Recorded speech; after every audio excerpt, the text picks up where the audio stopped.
ಎಲ್ಲರಿಗೂ ನಮಸ್ಕಾರ ಸ್ನೇಹಿತರೆ. ಏಪ್ರಿಲ್ 19 ಭಾನುವಾರ ಅತ್ಯಂತ ಶ್ರೇಷ್ಠವಾದ ಅಕ್ಷಯ ತೃತೀಯ ಆಚರಿಸಲಾಗುತ್ತದೆ. ಹಿಂದೂಗಳ ಅತ್ಯಂತ ಮಂಗಳಕರ ದಿನವೆಂದರೆ ಅದು ಅಕ್ಷಯ ತೃತೀಯ. ಅಕ್ಷಯ ತೃತೀಯದಂದು ಸಂಪತ್ತಿನ ಅಧಿದೇವತೆಯಾದ ಮಹಾಲಕ್ಷ್ಮಿಯನ್ನು ಪೂಜಿಸುವುದರಿಂದ ಜೀವನದಲ್ಲಿ ಸುಖ, ಶಾಂತಿ, ಸಂಪತ್ತು ದೊರೆಯುತ್ತದೆ. ವೈಶಾಖ ಮಾಸ ಶುಕ್ಲ ಪಕ್ಷದ ತದಿಗೆ ತಿಥಿಯ ದಿನ ಅಕ್ಷಯ ತೃತೀಯವನ್ನು ಆಚರಿಸಲಾಗುತ್ತದೆ. ಅಕ್ಷಯ ಎಂದರೆ ಕಡಿಮೆಯಾಗದ ಎಂದು ಅರ್ಥ. ಅಕ್ಷಯ ತೃತೀಯ ದಿನದಂದು ಚಿನ್ನವನ್ನು ಖರೀದಿಸುವುದು ಉತ್ತಮ. ಯಾವ ವ್ಯಕ್ತಿಯು ಸಂಪತ್ತಿನ ದೇವತೆಯಾದ ಲಕ್ಷ್ಮೀ ದೇವಿಯ ಆಶೀರ್ವಾದವನ್ನು ಪಡೆದಿರುತ್ತಾನೋ ಆ ವ್ಯಕ್ತಿಯು ರಾತ್ರೋರಾತ್ರಿ ಶ್ರೀಮಂತನಾಗುತ್ತಾನೆ. ಅಂದರೆ ಭಗವಂತ ಕಣ್ತೆರೆದರೆ ನಿಮಿಷದಲ್ಲೇ ನಮ್ಮ ಸಮಸ್ಯೆಗಳೆಲ್ಲ ದೂರವಾಗುತ್ತದೆ. ಹಾಗೆಯೇ ನೀವು ಕೂಡ ಶ್ರೀಮಂತರಾಗಲು ಬಯಸಿದರೆ ಅಕ್ಷಯ ತೃತೀಯದಂದು ಲಕ್ಷ್ಮೀ ದೇವಿಯ ಆರಾಧನೆಯನ್ನು ಮಾಡಿ. ಈ ದಿನ ಕುಬೇರ, ಗಣಪತಿ, ವಿಷ್ಣು ಸಮೇತ ಲಕ್ಷ್ಮಿಯ ಆರಾಧನೆಯನ್ನು ಮಾಡಬೇಕು. ನಮ್ಮ ಧರ್ಮದಲ್ಲಿ ಅಕ್ಷಯ ತೃತೀಯ ಶುಭ ಮುಹೂರ್ತಗಳಲ್ಲಿ ಒಂದೆಂದು ಹೇಳುತ್ತಾರೆ.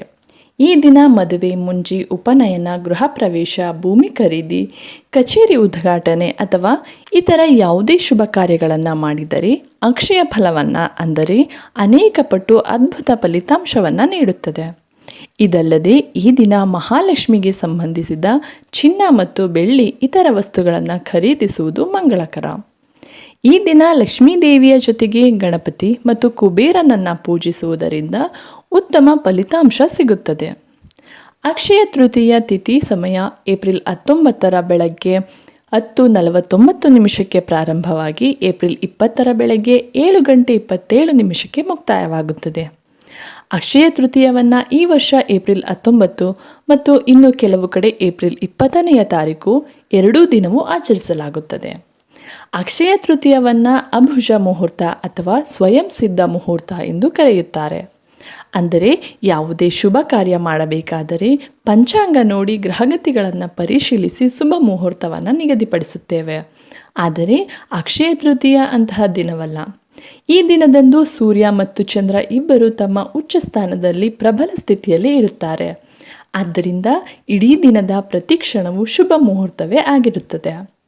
ಆದರೂ ಚಿನ್ನ ಖರೀದಿಸಲು ಮತ್ತು ಪೂಜೆ ಪುನಸ್ಕಾರ ಮಾಡಲು ಪೂಜಾ ಮುಹೂರ್ತ ಏಪ್ರಿಲ್ 19 ಬೆಳಗ್ಗೆ 10:49 ಮಧ್ಯಾಹ್ನ 12:20. ಈ ಸಮಯದಲ್ಲಿ ಚಿನ್ನವನ್ನು ಖರೀದಿಸಬಹುದು. ಇಲ್ಲವೆಂದರೆ ಏಪ್ರಿಲ್ 19 ಬೆಳಗ್ಗೆ 10:49 ಏಪ್ರಿಲ್ 20 ಬೆಳಗಿನ ಜಾವ 5:51 ಮಾಡಬಹುದು.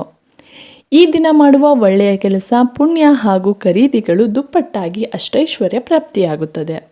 ಹಾಗಾಗಿ ಈ ದಿನ ಮಾಡುವ ಒಳ್ಳೆಯ ಕೆಲಸಗಳು, ಪೂಜೆ, ಆರಾಧನೆ, ದಾನ ಮತ್ತು ವಸ್ತುಗಳ ಖರೀದಿಯಿಂದ ಅಕ್ಷಯ ಫಲವು ಪ್ರಾಪ್ತಿಯಾಗಿ ತಾಯಿ ಲಕ್ಷ್ಮೀ ದೇವಿಯ ಅನುಗ್ರಹ ಲಭಿಸುತ್ತದೆ. ಚಿನ್ನವನ್ನು ಖರೀದಿಸುವುದರಿಂದ ಕುಟುಂಬದಲ್ಲಿ ಸಂತೋಷ, ಶಾಂತಿ ಮತ್ತು ಸಂಪತ್ತನ್ನು ಹೆಚ್ಚಿಸುತ್ತದೆ.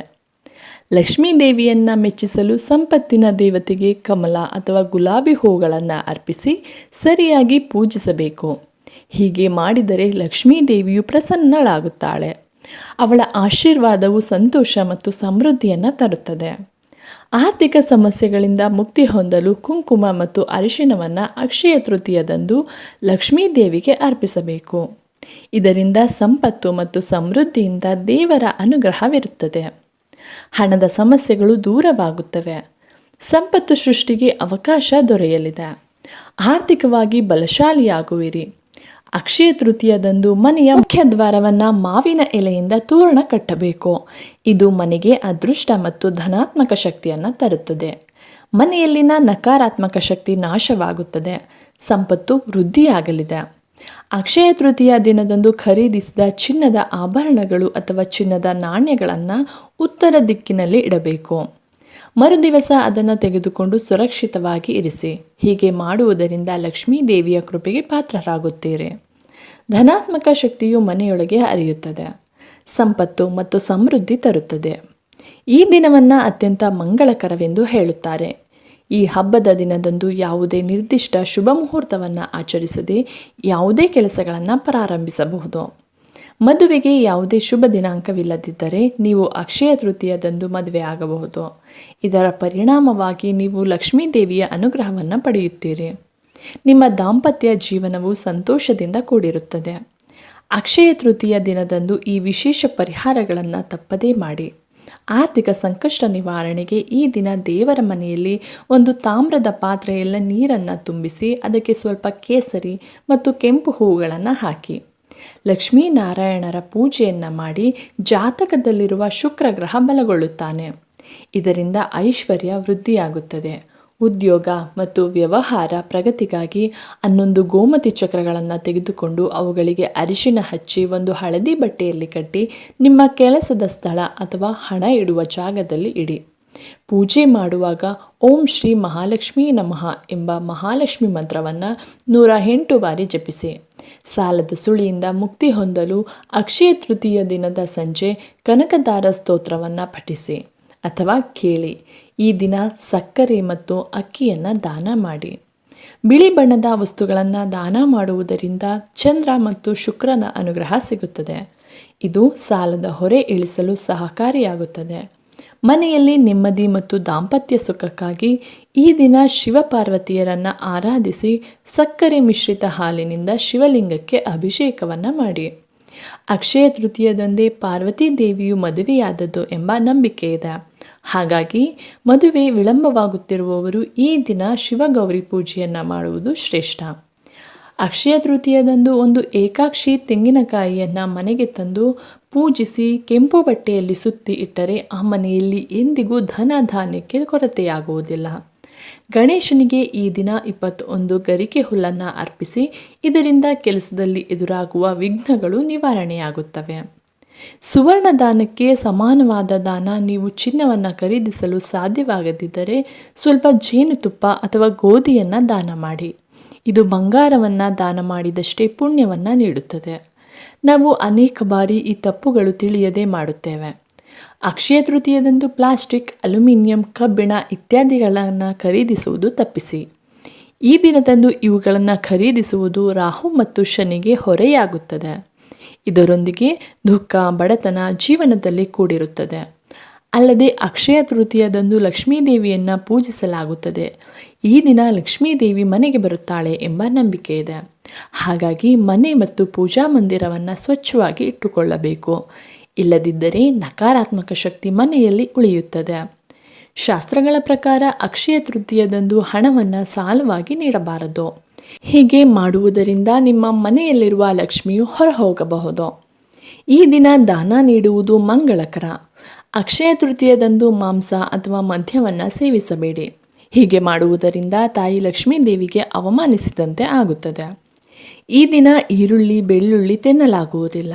ಬದಲಿಗೆ ಸಾತ್ವಿಕ ಆಹಾರ ಸೇವಿಸಲಾಗುತ್ತದೆ. ಈ ದಿನದಂದು ಮನೆಯಲ್ಲಿ ಕತ್ತಲೆ ಇರಬಾರದು ಎಂದು ಹೇಳುತ್ತಾರೆ. ಏಕೆಂದರೆ ಲಕ್ಷ್ಮೀ ದೇವಿಯು ನಿಮ್ಮ ಮನೆಗೆ ಯಾವಾಗ ಬೇಕಾದರೂ ಬರಬಹುದು. ಈ ಸಮಯದಲ್ಲಿ ಎಂದಿಗೂ ಬೆಳಕು ತುಂಬಿರಬೇಕು. ಬೆಳಕು ಅದೃಷ್ಟ ಹಾಗೂ ಶುಭ ಸೂಚನೆಯ ಸಂಕೇತ. ಈ ದಿನದಂದು ಚಿನ್ನ ಮತ್ತು ಬೆಳ್ಳಿಯ ಆಭರಣಗಳನ್ನು ಮಾತ್ರ ಖರೀದಿಸಬೇಕೆಂದೇನೂ ಇಲ್ಲ.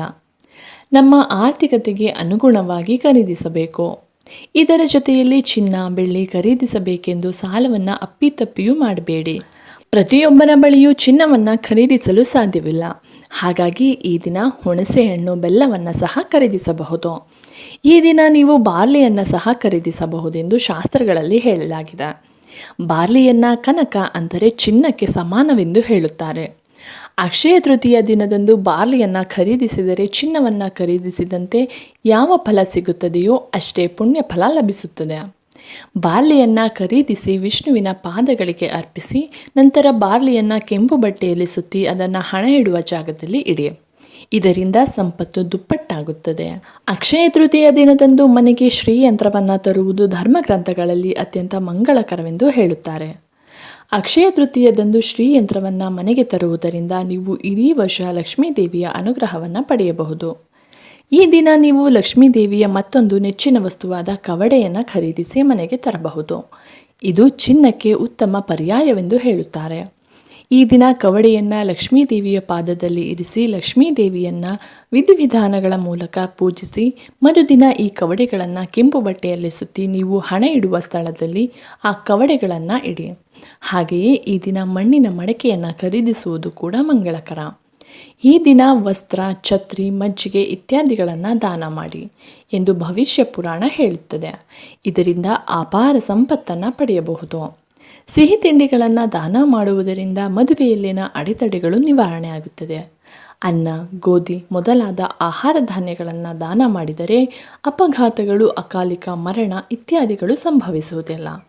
ಅಕ್ಷಯ ತೃತೀಯ ದಿನದಂದು ದಾನವನ್ನು ಅರ್ಪಿಸುವುದರಿಂದ ಭಗವಂತನಿಗೆ ನೀಡಿದ ದಾನದ ಫಲ ಸಿಗುತ್ತದೆ. ಕುಟುಂಬದಲ್ಲಿನ ಬಡತನ ದೂರವಾಗುತ್ತದೆ.